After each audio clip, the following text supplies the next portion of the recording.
Something subtle happens after the descent, a shift that's easy to miss, but impossible to undo. When myth loosens its grip, when silence has done its work, the human mind begins to reach outward again. Not toward gods or symbols this time, but toward order, toward words, definitions, systems. This is the moment Logos enters the story. Reason doesn't arrive as an enemy of meaning. It arrives as an attempt to stabilize it, to preserve what was once sung, to fix what was once fluid, to turn mystery into something that can be carried forward. And yet, something is lost in the process. Because when meaning is written down, explained, codified, it risks forgetting the depths it came from and mistaking the surface for the whole. This chapter explores that turning point, the rational turn, the moment myth steps back and language takes the lead.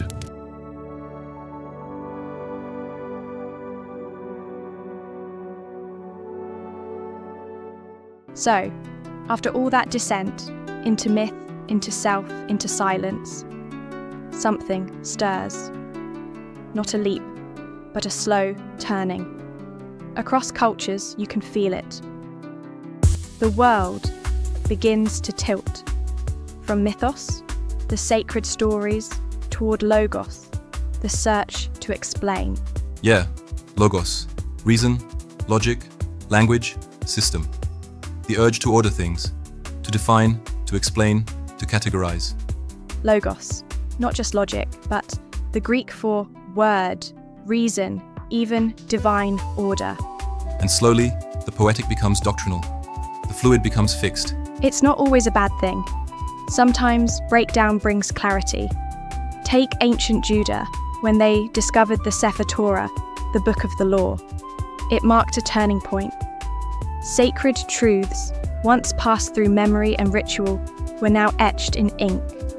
Oral and symbolic wisdom, fixed into writing. Permanent, interpretable, controllable. Codified, preserved. And with it, the idea of one God, Yahweh, began to rise. Not just among others, but above them. Earlier traditions were fluid, layered, interwoven with nature and myth. Now came monotheism, a powerful shift from mystery to mandate, from ritual to rule. But interpretation didn't stop there. In fact, the Jewish tradition embraced interpretation through something called midrash. Midrash is beautiful. It's a way of reading sacred texts that says, this verse has layers, meanings upon meanings, even ones the original author didn't intend. There's this wonderful story, Rabbi Akiva, interpreting a single mark on a single letter of the Torah in such a way that Moses himself wouldn't have understood it. It shows that even within structure, there was still space for creative depth. In Islam, something similar happens, but with a different focus. The Quran brings attention to ethical action, to deen, the path.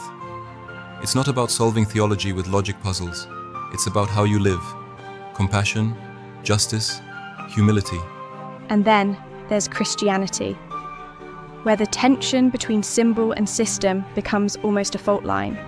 Mystery on one side, dogma on the other, the mystical body, and the bureaucratic church.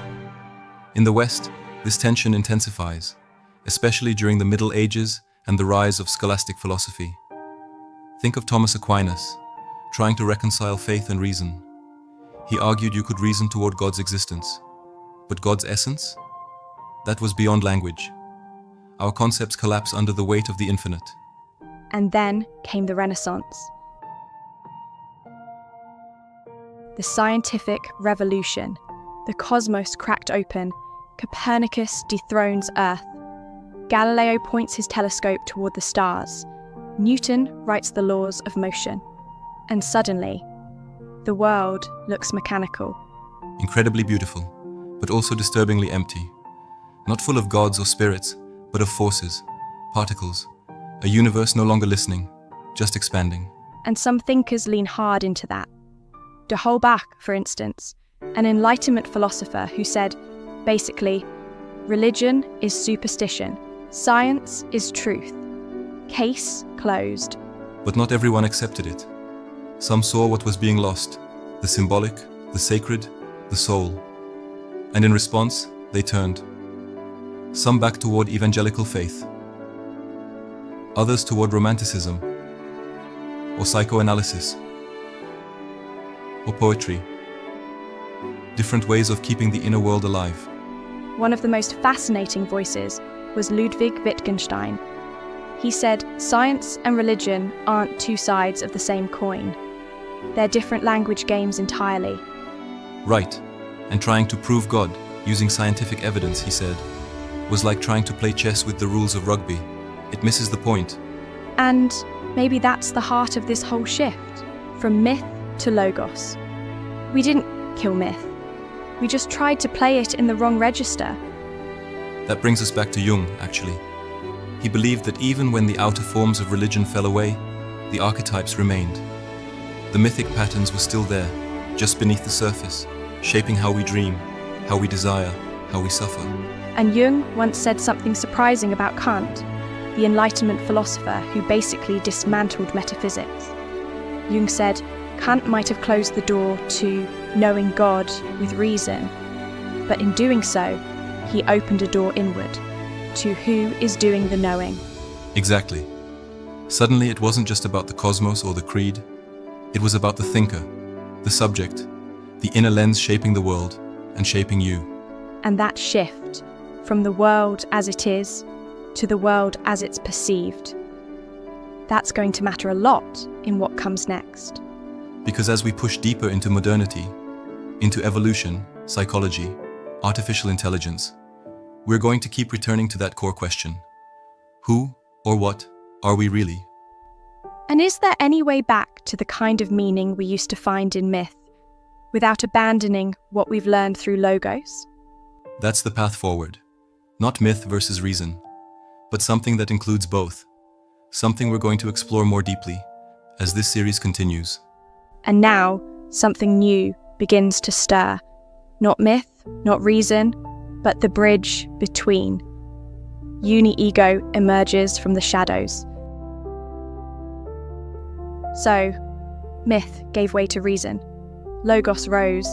We mapped the heavens, dissected the atom, decoded the genome, and yet something lingers. Yeah.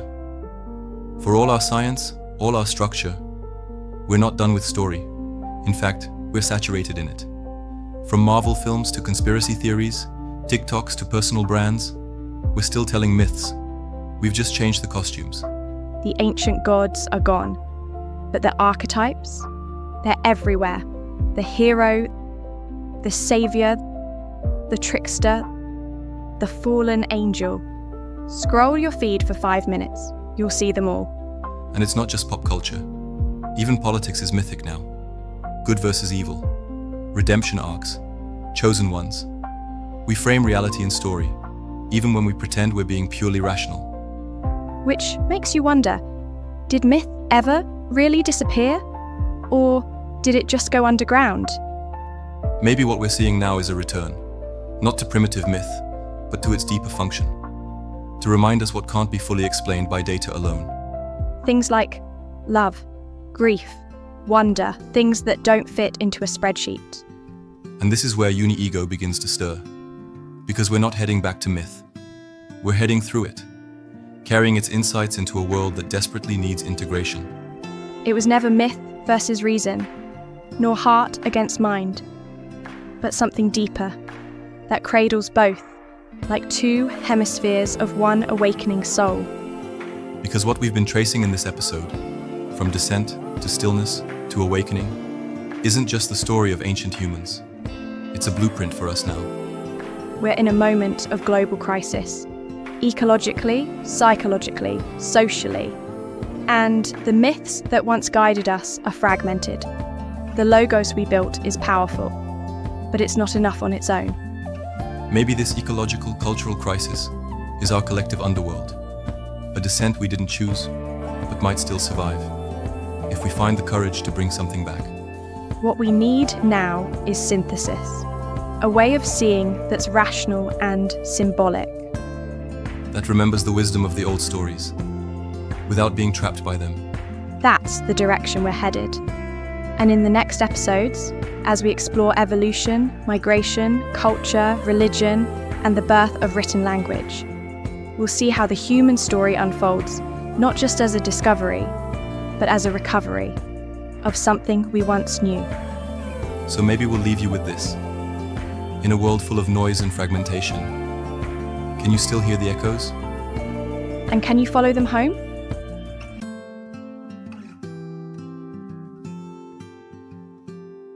All is one.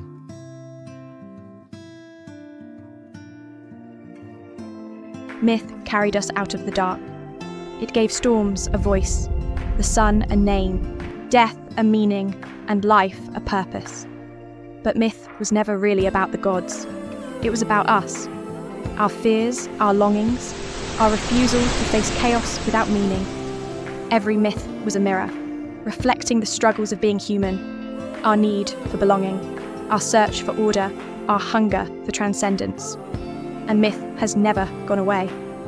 Today, we still live inside stories of endless progress, of borders on maps, of growth without end. They guide us, divide us, inspire us, as surely as Zeus or Vishnu once did. The danger is not in telling stories, but in forgetting that they are stories. The next dawn will not come from abandoning myth, but from seeing it clearly, and choosing which stories deserve to endure. Because myth gave us our first truths. Science gave us sharper tools. But the future will demand something more. Reason illuminated by story, and stories tempered by reason. For we are still the great storytellers, and the next myth is ours to choose. All is one.